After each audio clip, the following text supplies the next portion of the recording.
ശ്രീകോവിലിൽ കുടികൊള്ളുന്ന ദേവതാ സങ്കല്പത്തിനനുസരിച്ചാണ് പ്രദക്ഷിണങ്ങളുടെ എണ്ണവും രീതിയും വേണ്ടത്. ഭയത്തെ നശിപ്പിക്കുക, മോക്ഷം നേടുക, രോഗങ്ങൾ ഇല്ലാതാക്കുക, ഐശ്വര്യം നേടുക എന്നിവയാണ് പ്രദക്ഷിണത്തിന്റെ ഫലങ്ങൾ. ഇനി ഇന്നത്തെ ദീപാരാധന കാഴ്ചയ്ക്കായി ക്ഷേത്രാങ്കണത്തിലേക്ക് പോകാം.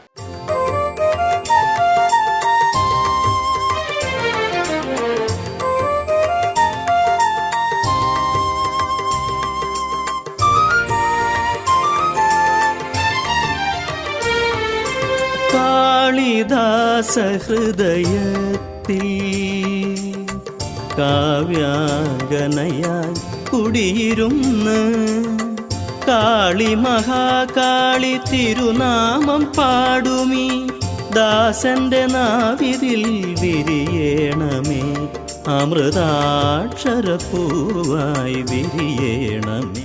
ഓർമ്മകളുടെ ഉത്സവങ്ങളിലേക്കും സ്വപ്നങ്ങളുടെ കേദാരങ്ങളിലേക്കും ഭക്തിയുടെ ദ്വാപരങ്ങളിലേക്കുമുള്ള മഹത്തായ യാത്രകളിലൊന്നാണ് മുതുകുളം ഗ്രാമത്തിലേക്കുള്ള യാത്ര. കാളി മഹാകാളി തിരുനാമം പാടുമീ ദാസന്റെ നാവിതിൽ വിരിയേണമേ, അമൃതാക്ഷരപ്പൂവായി വിരിയേണമേ. കാളിദാസ ഹൃദയത്തിൽ. ഓരോ ഗ്രാമങ്ങളും സ്നേഹത്തിൻ്റെ ഒരു കൊച്ചു ദ്വീപ് പോലെയാണ്. അത്യപൂർവമായ വൃക്ഷലതാദികളും ആർദ്രമായ ഭൂപ്രകൃതിയുമൊക്കെ ഈ ഗ്രാമത്തിനു ചാരുതയേകുമ്പോൾ ഈ ദേശത്തിൻ്റെ പരദേവതയായ പാണ്ഡവർക്കാവ് ദേവി ഗ്രാമത്തിൻ്റെ നിത്യചൈതന്യമായി വിളങ്ങുന്നു. പാണ്ഡവർക്കാവ് എന്ന പേര് സൂചിപ്പിക്കുന്നത് പോലെ തന്നെ മഹാഭാരത കഥയിലെ പഞ്ചപാണ്ഡവന്മാരുടെ പാദസ്പർശമേറ്റ ഭൂമിയാണിതെന്ന വിശ്വാസം ക്ഷേത്ര ചരിത്രത്തെ ദ്വാപരയുഗത്തിലേക്ക് കൂട്ടിക്കൊണ്ടുപോകുന്നു. കഥനവാൽമീകത്തിൽ തപസിരിപ്പൂ നിൻ കനിവിന്റെ മാലിനി.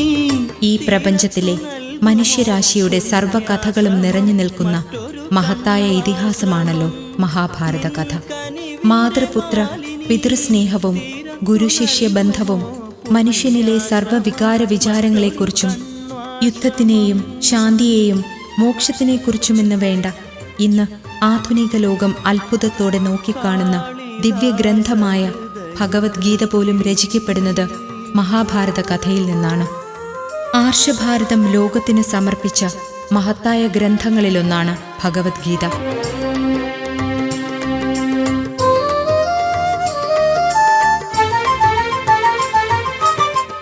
വേതാളകണ്ഠസ്ഥിതേ. കൗരവരുടെ പ്രധാന ഉപദേഷ്ടാവായിരുന്നല്ലോ കൗശലക്കാരനായ ശകുനി. ദുര്യോധനന്റെ ചിന്തകളിൽ വിഷം നിറയ്ക്കുകയും ഒടുവിൽ കുരുക്ഷേത്ര യുദ്ധത്തിലേക്ക് വരെ കാര്യങ്ങൾ എത്തിക്കുകയും ചെയ്തതിൽ പ്രധാനിയായ ശകുനി പാണ്ഡവരെ ഉന്മൂലനം ചെയ്യുന്നതിനായി നിരന്തര തന്ത്രങ്ങൾ ഒരുക്കിക്കൊണ്ടേയിരുന്നു. അനുഗ്രഹിക്കൂ രാജരാജേശ്വരി ദുർഗാ മഹാകാളി. ഒരിക്കൽ ശകുനിയുടെ തന്ത്രത്തിൽ കുടുങ്ങി പാണ്ഡവർ ചൂതുകളിക്കാൻ നിർബന്ധിതരാകുകയും ചൂതുകളിയിൽ പരാജയപ്പെടുകയും ചെയ്തതോടുകൂടി മുൻകൂറായി പറഞ്ഞുറപ്പിച്ച ഉടമ്പടി പ്രകാരം പാണ്ഡവർ വനവാസത്തിനും അജ്ഞാതവാസത്തിനും വിധിക്കപ്പെടുന്നു. ഈ വനവാസകാലത്ത് പാണ്ഡവർ ഭാരതത്തിന്റെ പല ഭാഗങ്ങളിലും വസിക്കുകയും അതുമായി ബന്ധപ്പെട്ട് നിരവധി ദേശങ്ങളിൽ പഞ്ചപാണ്ഡവരിൽ പലരുടെ പേരിലും പ്രതിഷ്ഠിക്കപ്പെട്ട ക്ഷേത്രങ്ങളും നിലനിൽക്കുന്നുവെന്നതാണ് സത്യം.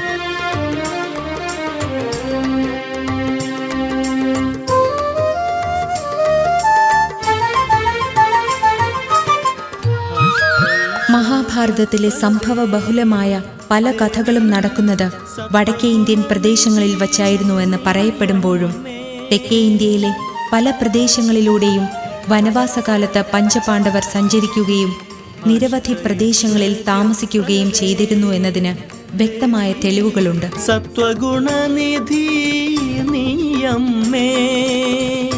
സാക്ഷാൽ ശ്രീകൃഷ്ണ ഭഗവാൻ പോലും കേരളത്തിന്റെ മണ്ണിലൂടെ പാണ്ഡവന്മാരുമായി യാത്ര ചെയ്തതുമായി ബന്ധപ്പെട്ട് വിശ്വസനീയമായ കഥകൾ നിലനിൽക്കുന്നുണ്ട്. ഈ ജന്മസായുജ്യം നേടുവാൻ നിൻ പുണ്യ ദർശനം. ദ്വാപരയുഗ കാലത്ത് ഓണാട്ടുകരയുടെ പ്രധാന ഭാഗങ്ങളായ ഹരിപ്പാട് മുതൽ കായംകുളം വരെയുള്ള പ്രദേശങ്ങൾ നിറയെ മഹാവനമായ ഖാണ്ഡവ വനമായിരുന്നു. ചരിത്രങ്ങളിൽ നിറഞ്ഞു നിൽക്കുന്ന ഖാണ്ഡവവന ദഹന കഥയുമായി ബന്ധപ്പെട്ട ഐതിഹ്യം നിലനിൽക്കുന്ന ക്ഷേത്രങ്ങളാണ് മുതുകുളത്തിന്റെ സമീപ പ്രദേശങ്ങളായ ഏരുവ, ഏവൂർ, പത്തിയൂർ, കണ്ണുമംഗലം, മണ്ണാറശാല എന്നീ ക്ഷേത്രങ്ങൾ. കാവ്യാംഗനയായി കുടിയിരുന്ന് വനവാസകാലത്ത് പാണ്ഡവർ മുതുകുളം ദേശത്ത് വാസമുറപ്പിച്ചിരുന്നു എന്നതിന് തെളിവുകളുണ്ടെന്ന് പറയപ്പെടുന്നു. ഖാണ്ഡവദഹന കഥ അതിലൊന്നാണ്. പാണ്ഡവ മാതാവായ കുന്തിദേവിയെ കുറച്ചുനാളത്തേക്ക് വസിപ്പിക്കുവാനായുള്ള ഇടം തിരക്കി കാണ്ഡവ വനത്തിലൂടെ നടക്കുന്ന ഭീമസേനൻ മുതുകുളത്തെത്തുകയും അവിടെയുള്ള ഒരു കുശവ കുടിലിനു മുന്നിലെത്തി തൻ്റെ ആവശ്യം അറിയിക്കുകയും ചെയ്തു. അക്കാലത്ത് വളരെയധികം ഗുണമേന്മയുള്ള കളിമണ്ണ് ധാരാളമായുള്ള ദേശമായിരുന്നു മുതുകുളം. ഭീമസേനൻ കുശവ കുടിലുകളിൽ ഒന്നിൽ തന്നെ കുന്തിദേവിയെ താമസിപ്പിക്കുവാനുള്ള ഇടം കണ്ടെത്തുകയും തുടർന്ന് ചുറ്റുമുള്ള 5 കാവുകളിലായി പാണ്ഡവർ 5 പേരും താമസിക്കാനും തുടങ്ങി. ഈ 5 കാവുകളും ഇവിടുത്തെ 5 കരകളിൽ ഉൾപ്പെട്ടതായിരുന്നു. അങ്ങനെയാണ് ഈ പ്രദേശത്തിന് പാണ്ഡവർക്കാവെന്ന പേരുണ്ടാകുന്നത്. പാണ്ഡവർ സഞ്ചരിക്കുന്ന ഇടങ്ങളിലൊക്കെ തന്നെ അവരുടെ ആരാധനാമൂർത്തിയായ സാളഗ്രാമ വിഗ്രഹവും കൂടെ കൊണ്ടുപോകുമായിരുന്നു. അക്കാലത്ത് പാണ്ഡവർ തങ്ങളുടെ സാളഗ്രാമ വിഗ്രഹം ഈ മണ്ണിലും വച്ച് പൂജിച്ചിരുന്നു. നിത്യാരാധനയ്ക്കായി ഇപ്പോൾ ക്ഷേത്രം സ്ഥിതി ചെയ്യുന്നതിന് പടിഞ്ഞാറ് ഭാഗത്തുള്ള കാളിയേത്ത് വയലിൽ നിന്നും മൺപാത്ര നിർമ്മാണത്തിനുപയോഗിക്കുന്ന കളിമണ്ണുപയോഗിച്ച് ഒരു ആരാധനാബിംബം നിർമ്മിച്ച് പാണ്ഡവ മാതാവായ കുന്തിദേവി ഇവിടെ പ്രതിഷ്ഠിക്കുകയും ചെയ്തു. പ്രതിഷ്ഠാ സമയത്ത് വിഗ്രഹത്തിൽ പതിഞ്ഞ കുന്തിദേവിയുടെ വിരൽപ്പാട് ഇപ്പോഴും ഇവിടുത്തെ മൂലബിംബത്തിൽ കാണാൻ കഴിയുമെന്ന് പഴമക്കാർ പറയുന്നുണ്ട്. അഷ്ടകരങ്ങളാൽ ഇഷ്ടവരം തരും ചക്കുളം കാവിലേയം. അങ്ങനെ കാലാന്തരത്തിൽ മുതുകുളം ദേശക്കാർക്ക് ദ്വാപരയുഗത്തോളം പഴക്കവും സാക്ഷാൽ പഞ്ചപാണ്ഡവരുടെ ചരിത്രവുമായി ബന്ധപ്പെട്ട് പാണ്ഡവർക്കാവുന്ന ദേവീക്ഷേത്രമുണ്ടാവുകയും തലമുറകളായി തങ്ങളുടെ പരദേവതയായ ദേവി സ്നേഹാമൃതം ചുരത്തി ഈ ഗ്രാമത്തിന്റെ ചൈതന്യമായി നിലകൊള്ളുന്നുവെന്നതാണ് സത്യം. പാണ്ഡവർക്കാവിലമ്മയുടെ ഇഷ്ടവഴിപാടാണ് കദളിപ്പഴം. കദളിപ്പഴത്തിന്റെ മാഹാത്മ്യമോതുന്ന കഥകൾ ഗ്രാമത്തിൽ പ്രസിദ്ധമാണ്. എന്നും പുലർച്ചെ അഭിഷേകത്തിനു ശേഷം ഒരു കദളിപ്പഴം മുടങ്ങാതെ ദേവിക്ക് നേദിക്കുന്നുണ്ട്. ദേവി പ്രതിഷ്ഠ നടത്തിയതിനു ശേഷം ആദ്യമായി നിവേദ്യമർപ്പിച്ചത് കദളിപ്പഴമാണ്. അതുകൊണ്ടാണ് കദളിപ്പഴം ഇവിടുത്തെ ഇഷ്ടവഴിപാടായി മാറിയത്. മഹാ ഐശ്വര്യദായിനിയായ പാർവതീദേവിയുടെ 8ാമത്തെ അവതാരമായ മഹാഗൗരിയാണ് ഇവിടുത്തെ പ്രതിഷ്ഠ.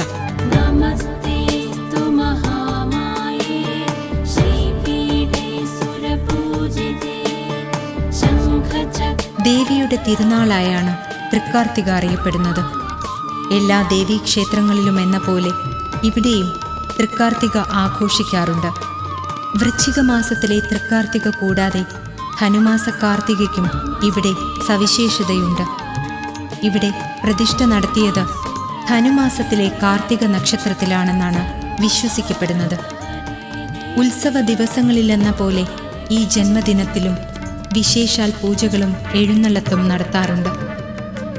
വിശേഷ ദിവസങ്ങളിലും മലയാള മാസത്തിലെ ആദ്യത്തെ വെള്ളിയാഴ്ചയും അഖണ്ഡ നാമജപം ഇവിടെ നടക്കാറുണ്ട്. കൂടാതെ വിശേഷ ദിവസങ്ങളിലും മണ്ഡലമാസ സമയത്തും ഉത്സവ ദിനങ്ങളിലും വൈകിട്ട് ഭജന പാടുന്ന സംഘവും ഇവിടെയുണ്ട്.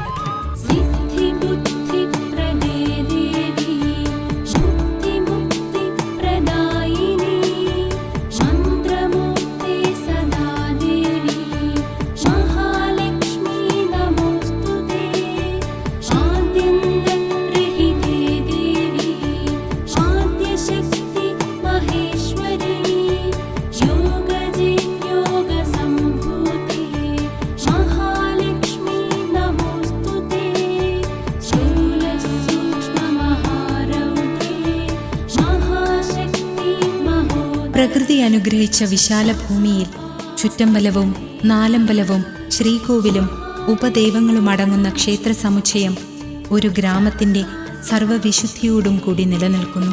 ദേവീ മന്ത്രം ഉരുവിട്ടുകൊണ്ടിരുന്ന ക്ഷേത്രാങ്കണത്തിലെ മരങ്ങളുടെ നിശബ്ദതയിലേക്ക് പ്രദോഷപൂജയുടെ നാദങ്ങൾ നിറയുമ്പോൾ ദേവിയുടെ തിരുസന്നിധിയിലെത്തി പുണ്യദർശനം നേടുവാനായി ഭക്തജനങ്ങൾ പ്രദക്ഷിണ വഴികളിൽ നിറഞ്ഞു.